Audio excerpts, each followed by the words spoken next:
Okay. So, trying to restore an old unit muna tayo ngayon mga kaibigan. Merong binigay ang client dito, pinapacheck niya kung pwede pa nating buhayin or whatsoever.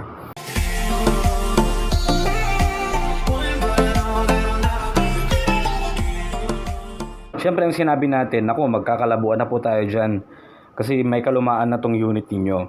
Pero kaya't sabi niya, baka pwede lang siyang i-restore gamit yung mga budget meal na pyesa or whatsoever, kahit pang pag-practicean lang ng mga bata. Toshiba to mga kaibigan, yung makapal pa to. Yan. Yan, bubuksan natin. So, ang problema daw is umaandar naman pero walang display. So, sa mga ganitong issue, considering na rin i-consider na rin natin yung kanyang LCD. I-consider din natin yung kanyang RAM mga kaibigan. So, naka-plug in na yan. Pag tinurn on natin to, meron namang power. Pero ang problema, wala siyang display. Yan. So, wala siyang display mga kaibigan. Pero umaandar siya.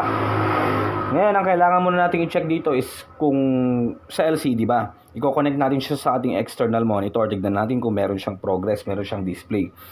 So, connect natin. Yan.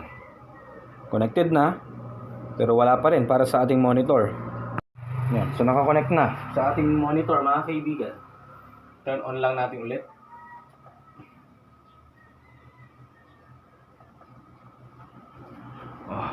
Naka-turn on naman yung ating monitor. Pero dito ang walang display. So possible, consider din natin yung kanyang RAM. So meron naman tayong extra dito na working na RAM na nagamit din natin sa isang lumang laptop na ni-repair natin. Pero yun, katuwaan repair na yun. So ito, testing lang natin mga kaibigan. Palitan natin yung kanyang RAM. So, basic life hack naman mga kaibigan para sa mga RAM. Tinanggal ko rin yung battery, no? Para sa mga RAM ay yung cleaning gamit ang eraser. So kung meron kayong eraser, pwede kayong gumamit. Pero this time, mag-jump tayo agad sa working na RAM. So walang display gamit yung kanyang lumang RAM. Meron pa tayong mga extra dito, 512 MB pa to mga kaibigan eh. So ilagay natin to sa isa sa mga slots para subukan natin kung ito ba ang problema.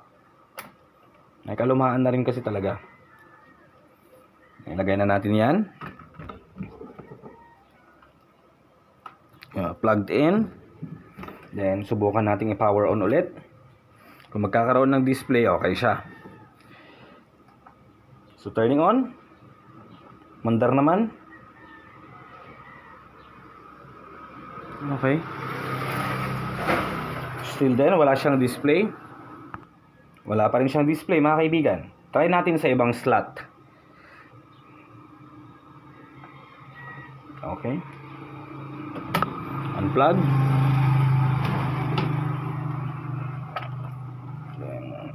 Mabigat tong mga laptop na to mga kaibigan. Try natin sa pinakamababa. Ano yun? Nagulat ako. Whew! Yan, nayupi na rin mga kaibigan yung ano nyo. Yan, so far naglalak naman siya. Plug in again. Working naman yung charger kahit na may history na ng repair.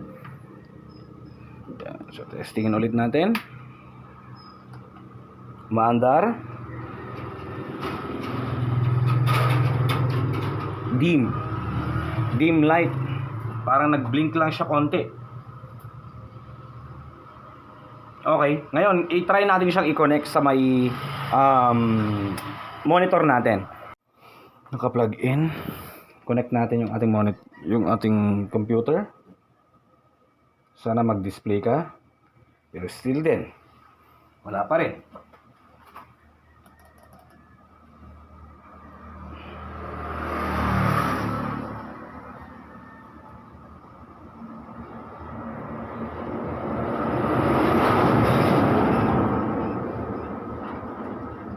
Ulit.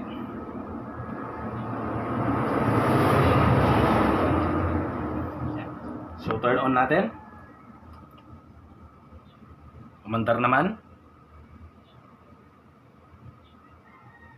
Okay. Uy. Ayan, there you go. So, LCD problem nga siya mga kaibigan, no? Ang problema na natin dito, baka wala na tayong mahanap na LCD ganito. So, eto na lang. At least na-check natin, no? Ang problema niya is RAM at LCD. Okay? So, ganun lang kasimple mag-diagnose ng mga old units mga kaibigan, trying to restore an old unit. So, at least dito mga kaibigan, nakita natin ang problema is yan. So, hindi rin nagtutuloy-tuloy, baka may problema na rin sa hard drive. So, ang issue is yung LCD, even the RAM, at saka syempre, nakikita natin dyan, hindi nagtutuloy-tuloy, baka OS problem or hard drive problem. So, yun lang, no? Trying to restore lang tayo. Maraming salamat po sa inyong panonood at hanggang sa muli po.